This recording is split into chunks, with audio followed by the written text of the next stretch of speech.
Madame Coutel, la présidente, voudrait redonner une précision sur son intervention, mais Anne-Yvonne Le Dain, je vous prie.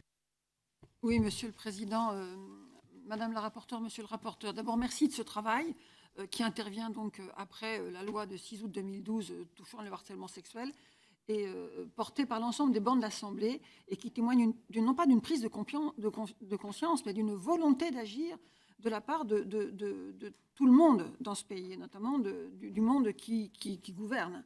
Je crois que c'était important de le souligner. C'est un gros travail qui a été fait. Je voudrais souligner aussi tout particulièrement l'importance que vous mettez dans votre rapport sur le rôle au sein des entreprises et des institutions, le rôle de l'employeur, le rôle du CHSCT, le rôle du médecin du travail, mais aussi, et vous le soulignez, le rôle des branches.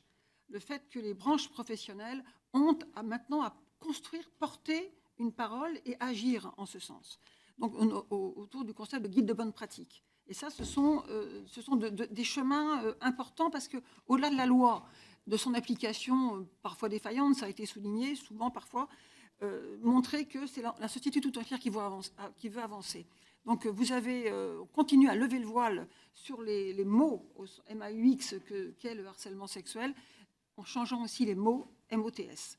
Et à cet égard, je voudrais dire qu'il me semble, et ça a été dit tout à l'heure, que les propos du MEDEF sur le harcèlement, qui le minimise, voire le discrédite, et le terme employé par notre collègue sur le concept de Latin lover, et moi qui suis une Bretonne du sud de la France, je voudrais lui dire que quand même, la question du harcèlement sexuel est autant partagée au nord qu'au sud de la France, de l'Europe et du monde, et qu'en l'occurrence, je me hasarderais à parler de gauloiserie malvenue.